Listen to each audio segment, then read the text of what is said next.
আমরা আলোচনার প্রারম্ভে জানতে চাই আল্লাহ পাকের হাবিব সাল্লাল্লাহু আলাইহি ওয়াসাল্লামের কথাগুলি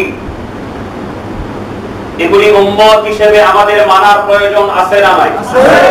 আর একটু জোরে বলেন আছে না নাই? আছে। যে হাদিসের কিতাবখানা বিশ্ব জাকির মঞ্জিল আলিয়া কামিল মাদ্রাসা সহ ঢাকা আলিয়া সহ দেওবন্দ মাদ্রাসা সহ বাংলাদেশে যত কওমি খারেজি মাদ্রাসা আছে সব মাদ্রাসাগুলিতে পড়ানো হয় দাওরায় আলিয়া মাদ্রাসা টাইটেলে জামিউত তিরমিজি এবং অন্যতম হাদিসের কিতাব ইশকাতুল মাসাবিদ 30 পৃষ্ঠা হাদিস শরীফ খানা উল্লেখ। আল্লাহ পাকের হাবিব সাল্লাল্লাহু আলাইহি ওয়াসাল্লাম বললেন, সাহাবায়ে কেরাম শোনো, বনী ইসরাইলের লোকগুলি ভাগ হয়েছিল 72টি কাতারে, আমার উম্মতেরও যে ভাগ হবে 73 কাতারে। কুল্লুহুম ফিন্নার ইল্লা মিল্লাতান ওয়াহিদা, তার প্রত্যেকটা দল অর্থাৎ 72টা দল জাহান্নামে যাবে, একটি দল ছাড়া। সাহাবায়ে কেরাম আরজ করলেন, ইয়া রাসূলুল্লাহ মান হুম ইয়া রাসূলুল্লাহ, হুজুর যে দলটি জান্নাতে যাবে ওই দলের পরিচয় কি, ওই দলের আলামত কি, ওই দলটি কারা? আল্লাহর হাবিব সাল্লাল্লাহু আলাইহি ওয়াসাল্লাম বললেন, মা আনা আলাইহি ওয়া সাহাবী, আমি এবং আমার সাহাবায়ে কেরাম যে মতের উপরে থাকব, যে পথের উপরে থাকব ওই দলটি হচ্ছে জান্নাতি দল। জোরে বলেন আলহামদুলিল্লাহ। এবার আসুন বন্ধুগণ, আমাদের ওই জান্নাতি একটি নাজাত প্রাপ্ত দলের পরিচয় জানার দরকার আছে না নাই? আছে। এই হাদিসের ব্যাখ্যা করতে গিয়ে আল্লামা মোল্লা আলী কারি রাহিমাহুল্লাহ, যিনি 1 লক্ষ হাদিসের হাফেজ, মিরকাতুল মাফাতির মধ্যে উল্লেখ করছেন, শায়খ আব্দুর রব মুহাদ্দিস দেহলভী রাহমাতুল্লাহ আলাইহি আশিয়াতুল লুগাতের মধ্যে উল্লেখ করছেন, সমস্ত আলেমরা একমত যেই দলটি জান্নাতি, যেই দলটি নাজাত প্রাপ্ত, ওই দলের নাম হচ্ছে আহলুস সুন্নাত ওয়াল জামাত। আলহামদুলিল্লাহ বলেন। এবার আহলুস সুন্নাত ওয়াল জামাতে অন্তর্ভুক্ত হওয়ার জন্য কি প্রয়োজন এগুলি আমার জানা দরকার। বন্ধুগণ একটু মনোযোগ লাগান। আমলগুলি ঈমান আনার পরে প্রয়োজন, কিন্তু মৌলিক যে দিক দর্শনটি, যেটি মৌলিকভাবে প্রয়োজন হবে, সেটি হচ্ছে আপনার ঈমান আকীদা। আহলুস সুন্নাত ওয়াল জামাত হওয়ার জন্য যেটি প্রয়োজন ওটি হচ্ছে আপনার আকীদাকে বিশুদ্ধ করতে হবে। আকীদা যদি আহলুস সুন্নাত ওয়াল জামাতের আকীদার সঙ্গে মিলে, তাহলে আপনি জান্নাতি নাজাত প্রাপ্ত দল। যদি আহলুস সুন্নাত ওয়াল জামাতের আকীদার সঙ্গে আপনার আকীদা না মিলে, যত বড় দাড়ি রাখেন, যত লম্বা পাগড়ি পরেন, যত বড় জুব্বা গায়ে দেন, যত ওয়াক্ত নামাজ আদায় করেন, আহলুস সুন্নাত ওয়াল জামাতের আকীদার মতো যদি আকীদাতে বিশুদ্ধ না হয়, তাহলে আল্লাহ রাব্বুল আলামিনের জান্নাতে যাওয়া হবে না, নাজাত প্রাপ্ত একটি দল হওয়া যাবে না। জোরে কোন নাউযুবিল্লাহ। বন্ধুগণ, এই প্রসঙ্গে যতগুলি আকীদা বিশ্বাস রাখলে আহলুস সুন্নাত ওয়াল জামাত হওয়া যায়, তার অন্যতম একটি বিশ্বাস হচ্ছে যেটি ইমাম আবু হানিফা রাহমাতুল্লাহি আলাইহি ফিকহুল আকবারে উল্লেখ করেছেন, আকীদাতুত তাহাবীর মধ্যে কথাটি উল্লেখ, শারহু আকাইদুন নাসাফির মধ্যে উল্লেখ, সমস্ত আকীদার কিতাবগুলিতে যে কথাটি উল্লেখ, এটি হচ্ছে ওয়া কারামাতুল আউলিয়ায়ে হক, আল্লাহর ওলিদের কারামত, এটি সত্য। জোরে বলুন সুবহানাল্লাহ। ইমাম আযম আবু হানিফা রাহমাতুল্লাহি আলাইহি তিনি বলেছেন, এই কথাটিকে অস্বীকার করে মুতাজিলারা, এই কথাটিকে অস্বীকার করে বিদআতীরা, তাহলে বুঝলাম যারা আল্লাহর ওলিদের কারামতকে অস্বীকার করবে তারা আহলুস সুন্নাত ওয়াল জামাতের আকীদায় বিশ্বাসী নয়, তারা মুতাজিলা অথবা যে কোনো বিদআতি ভ্রান্ত দল। জোরে বলুন নাউযুবিল্লাহ। তাহলে বলুন বন্ধুগণ, আল্লাহর ওলিদের কারামতকে অস্বীকার করে কেউ কি মঞ্জিলে মকসুদে পৌঁছাইতে পারবে? আর একটু জোরে বলেন, পারবে না। তাহলে মৌলিকভাবে আল্লাহর ওলিদের কারামতকে অস্বীকার করেই যদি জান্নাতে না যাওয়া যায়, হকপন্থী দল না হওয়া যায়, তাহলে মৌলিকভাবে আল্লাহর ওলিদেরকে অস্বীকার করে কি নাজাত পাওয়া যাবে? না। আল্লাহর ওলিদের কথা কোরআনুল কারীমে হাদিস শরীফে এসেছে না আসে নাই? আছে। আর কি জোরে বলেন? আছে। আল্লাহ রাব্বুল আলামিন সূরা ইউনূসের ৬২ নম্বর আয়াতে কত সুন্দর করে বলেছেন, আলা ইন্না আউলিয়া আল্লাহি লা খাউফুন আলাইহিম ওয়া লা হুম ইয়াহজানুন। আল্লাহ বলেছেন, আমার বন্ধু যারা, এদের কোনো ভয় নাই, এদের কোনো চিন্তা নাই। আল্লাহ রাব্বুল আলামিন ঘোষণা দিলেন, আমার ওলি আছে, আমার বন্ধু আছে। এখন দুনিয়ার কোন মানুষ যদি বলে না পৃথিবীতে আল্লাহর ওলির অবস্থান বলতে কোনো জিনিস নাই, আল্লাহর ওলি নাই, তাহলে আমরা কি তার কথা শুনবো না আল্লাহর কথা শুনবো? এবার আসুন আল্লাহর ওলিদের কারামতটা কি জিনিস। আকীদা হয়ে গেল আহলুস সুন্নাহ ওয়াল জামাতের কারামাতুল আউলিয়া হক, আল্লাহর ওলিদের কারামত সত্য। এটি কোরআন দ্বারা প্রমাণিত এবং হাদিস শরীফ দ্বারা প্রমাণিত। বর্তমানে বা দেখুন সূরা আল ইমরানের 37 নম্বর আয়াতে বিশেষত উল্লেখ হযরত মারইয়াম আলাইহিস সালামের কাছে জান্নাতি খাবার আসতো ওনার কামরায়। হযরত জাকারিয়া আলাইহিস সালাম জিজ্ঞেস করলেন, ইয়া মারইয়াম, তোমার কাছে যে জান্নাতি খাবার আসছে এই খাবারগুলি কোথা থেকে বেমৌসুমী খাবার, এই খাবারগুলি কোথা থেকে পেলা? মারইয়াম আলাইহিস সালাম বলেছেন, এটি হচ্ছে আমার আল্লাহ রাব্বুল আলামিনের পক্ষ থেকে খাবার। আলহামদুলিল্লাহ বলেন। আল্লাহ। বন্ধুগণ, এই আয়াতে কারিমাকে উপলক্ষ করে আহলুস সুন্নাহ ওয়াল জামাতের উলামায়ে কেরাম আল্লাহর বন্ধুদের কারামতকে প্রতিষ্ঠিত করেছেন। মারইয়াম আলাইহিস সালামকে আল্লাহ রাব্বুল আলামিন বেমৌসুমের ফসল দান করলেন, এটি হচ্ছে কারামত। তাহলে কারামত এটি কি কোরআন শরীফ দ্বারা প্রমাণিত হয়েছে না হয় নাই? আর কি করে বলেন? তাহলে যদি কেউ এটিকে অস্বীকার করে সে কি নাজাতপ্রাপ্ত একটি জান্নাতি দল হতে পারে না? এবার একটি বিষয় দেখুন, হযরত সুলাইমান আলাইহিস সালাম যখন বিলকিস রানী তার দরবারে আসছিল, বিলকিস রানী থেকে সুলাইমান আলাইহিস সালামের দূরত্ব ছিল 2 মাসের পথ। কত মাসের? 2 মাসের পথ। সুলাইমান আলাইহিস সালাম বললেন, কে পারবা বিলকিস রানী আমার কাছে আসার আগে তার সিংহাসনটি আমার কাছে এনে দিবা। قال إفريت من الجن أنا آتيك به قبل أن تقوم من مقامك। একজন ইফরিত নামক জিনের সরদার বলল, দৈত্য বলল, আমি পারবো। কত সময়? বলল, আপনি বসে আছেন, আপনি উঠার আগেই বিলকিস রানীর সিংহাসনটা আপনার কাছে এনে দিব। সুলাইমান আলাইহিস সালাম এটি গ্রহণ করলেন না। তার ইচ্ছা হলো এর চাইতে আরো কম সময় কে আনতে পারবে।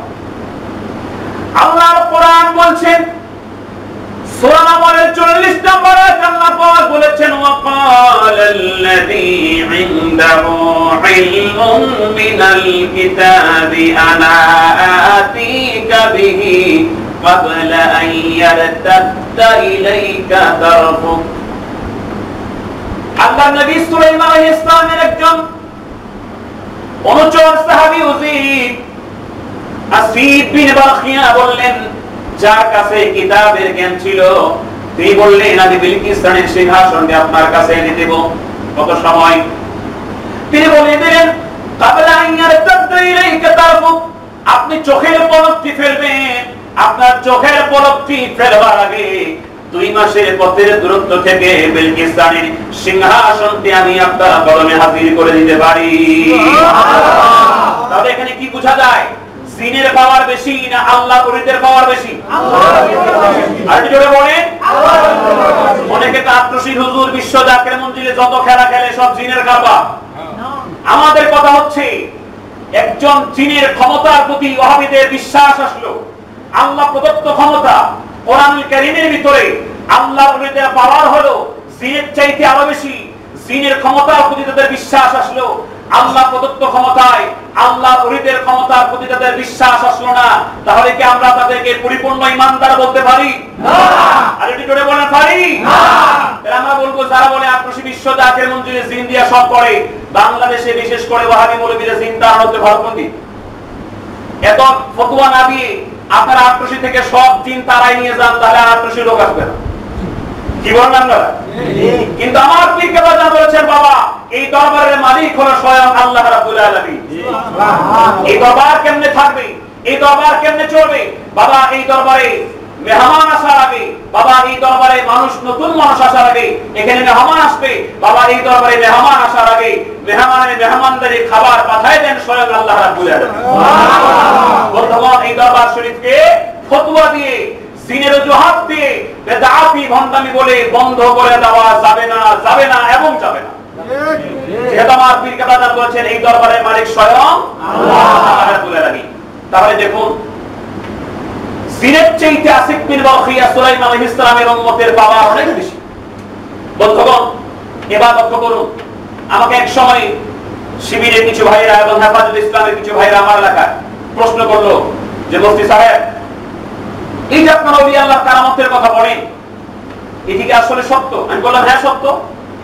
তোমরা জিজ্ঞেস করলেন কেমন সত্য? যেমন জায়নামাজের উপরে পানির মধ্যে জায়নামাজ বিছায় পার হয়ে যাবে, এরকম কি হতে পারে? অর্থাৎ ওনার টার্গেটটা হচ্ছে সুরমা নদী পার হয়ে এসেছিলেন হযরতে শাহজালাল ইবনে মুজাররদি রাহমাতুল্লাহ আলাইহি। এই সমস্ত মানুষগুলি হযরতে শাহজালাল ইবনে মুজাররদি রাহমাতুল্লাহকে অস্বীকার করতে চায়।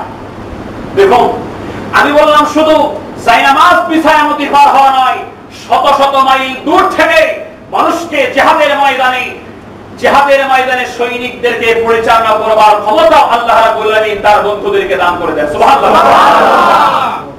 ইমাম বাইহাকী রাহমাতুল্লাহ দলিল চাইলেন, আমি বললাম ইমাম বাইহাকী রাহমাতুল্লাহ ইত্তেফাক, এই কিতাবের মধ্যে হাদিসটা উল্লেখ, লামা জাহাবি আহলে হাদিস দাবিদার এরা সবচেয়ে যারা তারা যাকে বেশি মানে, ইবনে তাইমিয়া তার ছাত্র হাফিজ ইবনে কাসির তার কিতাবের নাম হচ্ছে জামিউল মাসানিদ ওয়াস সুনানের মধ্যে হাদিস শরীফ করা উল্লেখ, তাফসীরে মাজহারিতে হাদিস শরীফ করা উল্লেখ, মিরকাতুল মাফাতির মধ্যে হাদিস শরীফ করা উল্লেখ, মিশকাত শরীফের সর্বপরিসরে হাদিস শরীফ করা উল্লেখ, তাফসীরে মাজহারিতে উল্লেখ, তাফসীরে সাআলাবিতে উল্লেখ। এই হাদিস শরীফ খানাকে ওই আল্লাহর কারামত সম্পর্কে শারহু কিতাবে ফিকহে লাভ করে আল্লামা মোল্লা আলী কারি রাহমাতুল্লাহ আলাইহি তিনি উল্লেখ করেছেন। শারহু আকাইদুন নাসাবির মধ্যে হাদিস শরীফ খানা উল্লেখ, আকিদাতুত তাহাবীর মধ্যে ওই আল্লাহর কারামত সম্পর্কে হাদিস শরীফ খানা উল্লেখ। একদিন হযরত ওমর রাদিয়াল্লাহু তাআলা আনহু, সেকেন্ড খলিফা অফ ইসলাম, দ্বিতীয় খলিফা, যার ব্যাপারে নবীজি বলেছেন লাউ কানা বা'দি নাবিয়্যুন লাকানা ওমর, আমার পরে যদি কেউ নবী হতো তাহলে হযরত ওমর ফারুক রাদিয়াল্লাহু তাআলা নবী হয়ে যেতেন। তিনি তখন খেলাফতের মসনদে জুমার দিন খুতবা দিচ্ছেন, হঠাৎ করে খুতবা বন্ধ করে দিয়ে প্রসঙ্গটি চেঞ্জ করে হযরত ওমর ফারুক রাদিয়াল্লাহু তাআলা বললেন, ইয়া সারিয়া আল জাবাল, ইয়া সারিয়া আল জাবাল, ইয়া সারিয়া আল জাবাল, তিনটি বার এই শব্দটি উচ্চারণ করলেন। উপস্থিত কোন সাহাবায়ে কেরাম বলতে লাগলো, হযরত ওমর ফারুক রাদিয়াল্লাহু তাআলা পাগল হয়ে গিয়েছেন। কিন্তু হযরত আলী রাদিয়াল্লাহু তাআলা বললেন, শুনে রাখো, আল বিদায়া ওয়ান নিহার মধ্যে ঘটনাটি উল্লেখ। হযরত আলী বললেন, তোমরা শুনে রাখো হযরত ওমর কেন এই কথাটি বলেছেন তার সুস্পষ্ট বর্ণনা তোমরা নিশ্চয়ই পড়ে পাবা। আব্দুর রহমান ইবনে আউফ রাদিয়াল্লাহু তাআলা পরবর্তীতে হযরত ওমর রাদিয়াল্লাহু তাআলাকে জিজ্ঞেস করলেন, ভাই ওমর, কি ব্যাপার, তুমি জুমার দিনে খুতবা দিচ্ছিলা, খুতবা দিতে হঠাৎ করে তোমার প্রসঙ্গটি চেঞ্জ করে কেন তুমি তিনটি বার ইয়া সারিয়া আল জাবাল, ইয়া সারিয়া আল জাবাল বলে চিৎকার দিয়েছো?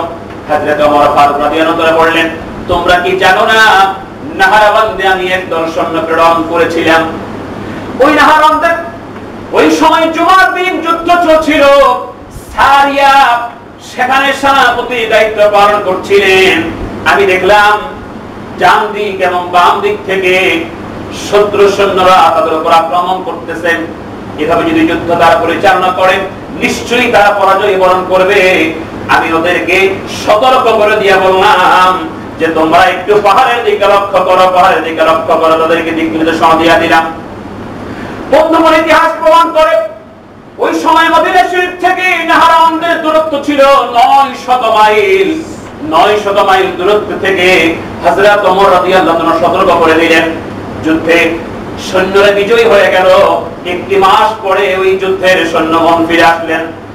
আসার পর খলিফাতুল মুসলিমিন আমিরুল মুমিনিন হযরত ওমরকে বললেন, ইয়া খলিফাতুল মুসলিমিন, আমরা নাহারাওয়ান্দের যুদ্ধে পরাজয় হয়ে যাচ্ছিলাম।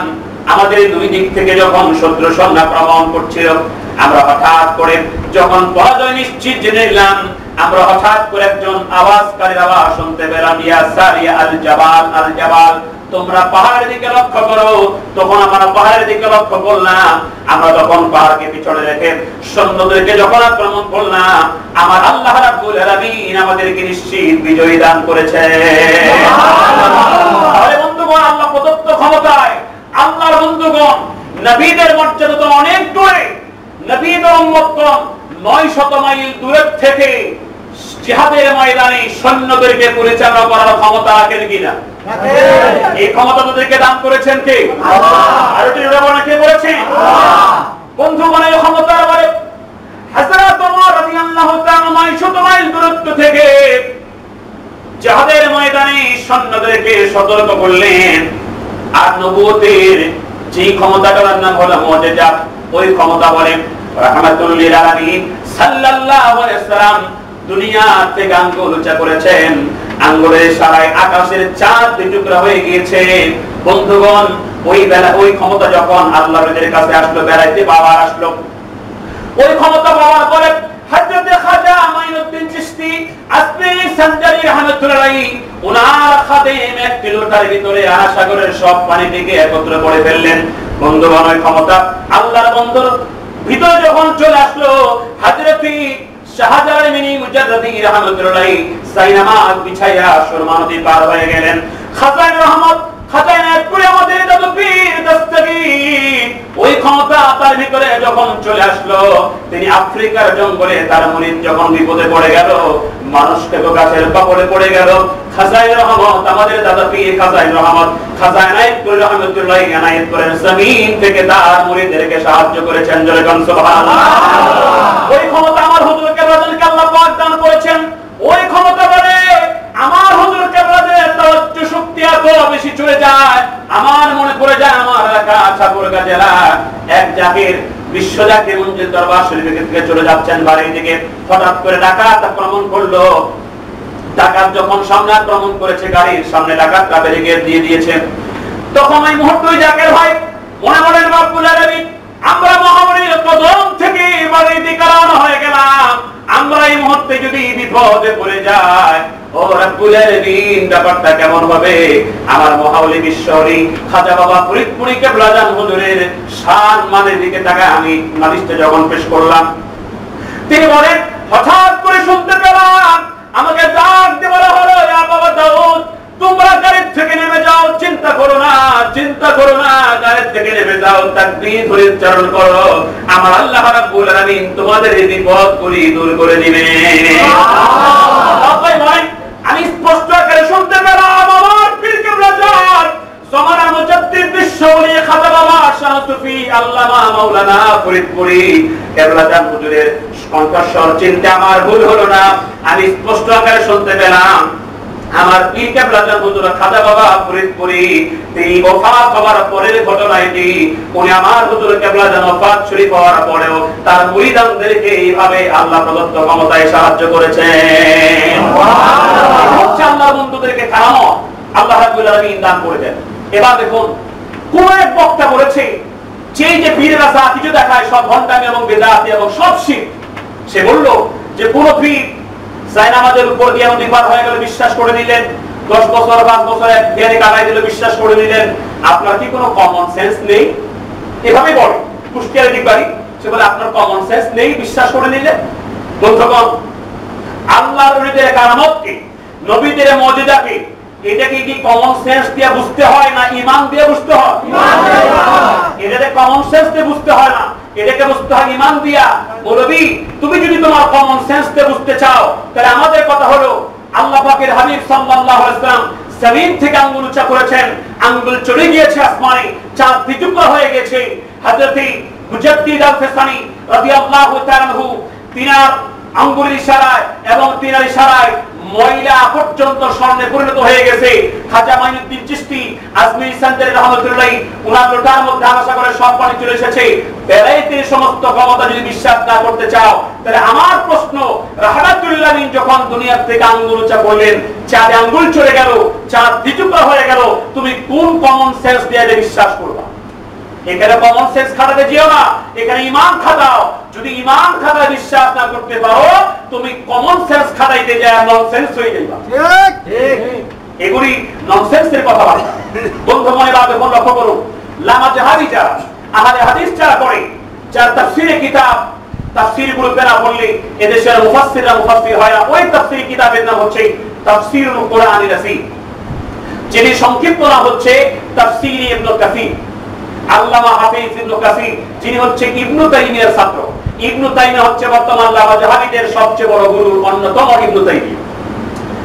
সূরা আর ইমরানের 37 নম্বর আয়াতের তাফসীর, অর্থাৎ মরিয়ম আলাইহিস সালামের শানে যে আয়াতটি জান্নাতি খাবার, ওটির ব্যাখ্যা করতে গিয়ে উনি সুন্দর একটি সহিহ সনদ হাদিস নিয়ে এসেছেন। হাদিস শরীফ কা উল্লেখ আল বিদায়া ওয়ান নিহায়ার মধ্যে। বন্ধুগণ, হযরত রাসূল করিম সাল্লাল্লাহু আলাইহি ওয়াসাল্লাম সাহাবায়ে কেরাম বয়ান করেন, নবীজি একদিন খুব ক্ষুধার্ত। আল্লাহর হাবিব ক্ষুধার্ত অবস্থায় বাড়িতে ঢুকে গেলেন। দিদিদেরকে বললেন, আমাদের আম্মা জানদেরকে বললেন, ও দিদিগণ, বাড়িতে কোনো খাবার আছে? আম্মা জানরা বললেন, না ইয়া রাসূলুল্লাহ, বাড়িতে খাবারের কোনো ব্যবস্থা নেই, হুজুর আমাদের বাড়িতে কোনো কিছু খাবার নেই। আল্লাহ পাকের হাবিব সাল্লাল্লাহু আলাইহি ওয়াসাল্লাম যদি চাইতেন, নবীজি বলেছেন লা বারাকতু, আমি যদি চাইতাম, আমি যদি ইচ্ছা পোষণ করতাম, আমি যদি শুধু চাইতাম, তাহলে আমার পিছনে মক্কা এবং মদিনার সবচেয়ে বড় বড় পাহাড়গুলি সোনা এবং রূপা হইয়া আমি নবীর পিছনে ছুটাছুটি করতাম। সুবহানাল্লাহ, সুবহানাল্লাহ। সেই নবীজি কোথায় থাকলেন? সেই নবীজি কষ্ট করলেন কেন? উম্মতের জন্য। আর উম্মত হয়ে আমরা যদি সেই নবীকে কষ্ট দিই, উম্মত হওয়া হবে না, মুনাফিক হওয়া হবে।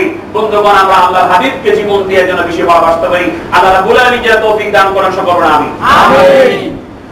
আল্লাহর হাবিব আম্মা জানদের বাড়িতে চলে গেলেন। আম্মা জানরা বললেন, ইয়া রাসূলুল্লাহ, বাড়িতে তেমন কোনো খাবারের ব্যবস্থা নাই গো নবীজি।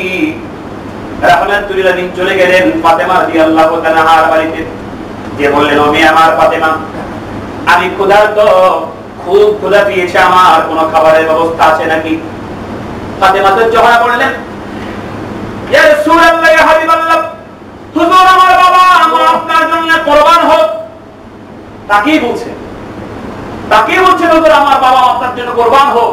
নিজের মেয়ে বাবাকে কেমন সম্মান করেছেন, কোনদিন বাবা হিসেবে শুধু দেখেন নাই, দেখেছেন রাহমাতুল লিল আলামিন হিসেবে। বললেন, ইয়া রাসূলুল্লাহ, আমার বাড়িতে কোনো খাবার নাই। নবীজি মনটা খারাপ, চলে যাচ্ছেন। ফাতেমা রাদিয়াল্লাহু তাআলা হুজরাত থেকে বের হয়ে চলে গেলেন। কিছুক্ষণ পরে ফাতেমা জোহরার একজন দাসী মাত্র 2টি রুটি এবং 1 টুকরা মাংস নিয়ে এসে ফাতেমা জোহরা রাদিয়াল্লাহু তাআলার কদমে পেশ করলেন।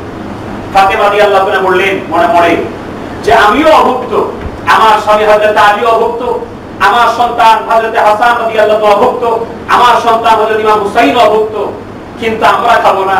ইমাম হাসান হযরত ইমাম হুসাইন রাদিয়াল্লাহু তাআলা আমাকে পাঠিয়ে দিলেন, বাবারা সাও তোমার নানাজিকে খোঁজ নিয়ে আসো। হযরত ইমাম হাসান হযরত ইমাম হুসাইন রাদিয়াল্লাহু তাআলা তেনারা চলে গেলেন। যেতে যেতে পথের মধ্যে নবীজিকে পেয়ে গেলেন।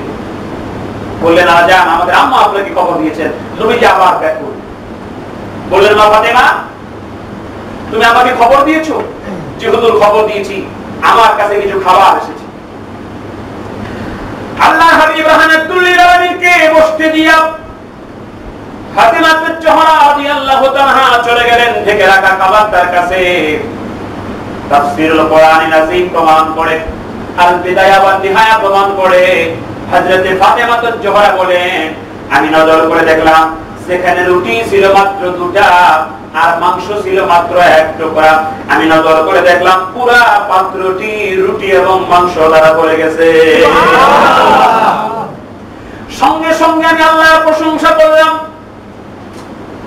আল্লাহর হাবিবের উপরে দুরূদ শরীফ তেলাওয়াত করলাম। আল্লাহর প্রশংসা করার পরে নবীজির উপরে দুরূদ শরীফ পড়ার পরে নবীজির কদমে হাজির করে দিলাম, ইয়া রাসূলুল্লাহ, ইয়া হাবিবাল্লাহ, নবী গো, এই যে খাবার, আল্লাহর হাবিব বললেন, ফাতেমা গো, খাবারগুলি কোথায় পেলা? ফাতেমা তাজহরা রাদিয়াল্লাহু তাআলা বললেন, এগুলি আমার আল্লাহ রাব্বুল আলামিনের পক্ষ থেকে এসেছে। সুবহানাল্লাহ। কারামত লক্ষ্য করো, যারা আজকে কারামত স্বীকার করবে, আমরা বিশ্বাস করি তারা আমার নবীর উম্মত হতে পারে না। বন্ধুগণ, আল্লাহর হাবিব রাহমাতুল লিল আলামিন দুটিকে নিচে খেলেন। হযরত আলী মাওলা আলী কাররামাল্লাহু ওয়াজহু খেলেন, হযরত ফাতেমা তাজহরা রাদিয়াল্লাহু তাআলা খেলেন, হযরত ইমাম হাসান রাদিয়াল্লাহু তাআলা খেলেন, হযরত ইমাম হুসাইন রাদিয়াল্লাহু তাআলা খেলেন। আল্লাহ পাকের হাবিব সমস্ত বিবিদেরকে ডাক দিয়ে বললেন, বিবিরা তোমরা খাও। সবাই প্রাণ ভরে রুটি এগুলি খেয়ে ফেললেন। হযরত ফাতেমা জোহরা রাদিয়াল্লাহু তাআলা বয়ান করেন, আমি নজর করে দেখলাম এতগুলি মানুষ খাবার পরেও আমি নজর করে দেখি পাত্রের মধ্যে যতগুলি রুটি ছিল একটি রুটি যেন কমে নাই। যতগুলি রুটি ছিল সবাই খাবার পরে আমি ঠিক কতগুলি রুটি আবার খুঁজে পেলাম। আল্লাহর হাবিব বললেন, আমার খাইলাম, ভালো কথা, এবার পাড়া প্রতিবেশীদেরকে তোমরা ডাক দিয়ে রুটিগুলি খাওয়া দাও। বন্ধুগণ, আল্লাহ হাবিবের মেয়ের বরকত, আল্লাহ রাব্বুল আলামিন তাকে কারামত দিয়েছেন। একটু লক্ষ্য করুন, আমার হুজুর কিবলা জানের দরবার শরীফে বিশ্ব জাকির মঞ্জিলে এসে অনেক মানুষ বলেছে দরবার শরীফে কবর কল্প দেওয়া হয়েছে ভাষণে। মানুষগুলি অনেক ক্ষুধা নিয়ে এসেছে, মানুষগুলি মনে করেছে বাড়িতে আমি এক চাইতে 4 ডবল 5 ডবল খাবার খাই, এগুলি 2 লোকমায় শেষ হয়ে যাবে। অহংকার যখন নিজের ভিতরে পয়দা করেছে, মানুষগুলি বলেছে বিসমিল্লাহ বলে যখন খাওয়া শুরু করেছি, খাইতে খাইতে একবার আল্লাহর কাছে দোয়া করি, আল্লাহ কখন এই তবারক খাওয়া শেষ হবে। সুবহানাল্লাহ। বন্ধুগণ, আমার ঠাকুরগাঁও হরিপুর থানা একবার মাহফিল হলো, পাশে ওয়াহাবি এলাকা। আমাদের মাহফিলে তারা আমাদের অপমান করার জন্য, হুজুরকে তাদের অপমান করার জন্য তারা মাহফিলের শেষের দিকে আগে আসে নাই। যখন মোনাজাত শেষের দিকে তবারক দেওয়া হবে, ওই মুহূর্তে সবাই উপস্থিত হয়ে গেছে, গ্রামের সব মানুষ। আয়োজন হয়েছে মাত্র 50 জন মানুষের, মানুষ এসে পড়েছে প্রায় 250 থেকে 300। ওরা চিন্তা করছে আজকে এরা মাহফিল করে এদেরকে জনমের মতো অপমান করবে। সবাই উপস্থিত হয়ে গেছে, তবারক মাত্র 50 জনের। সভাপতি মহোদয় বললেন যে আমার পীর কেবলা জান হুজুরের ইজ্জত এখানে, আল্লাহ পাক আমার পীর কেবলা জান হুজুরের ইজ্জতকে রাখলে আল্লাহ রাখবে, যদি না রাখে আল্লাহ না রাখে। তোমরা কাজ করে যারা তহরক বন্টন করে, ওনাদেরকে বললেন যে ঠিক আছে, তহরকের তোমরা ঢাকনাটা খুলবা না, পুরোপুরি খুলবা না, এক সাইডে একটু ফাঁকা হইয়া তোমরা তহরক বন্টন করতেই থাকো, যতক্ষণ মানুষ থাকবে ততক্ষণ দিতে থাকবা। ফাতিহা শরীফ পাঠ করে তোমরা তহরক দেওয়া শুরু করো। বন্ধুগণ, মজলিসের ভিতরে ওই মাহফিলের ভিতরে 50 জন খাবারের ওই তবারক পুরি দিতে দিতে দিতে দিতে 250 থেকে 300 মানুষকে খাবার দেওয়া হলো, কিন্তু ওই পাতিলের ভিতর থেকে এখনো তবারক শেষ হয়ে যায় না।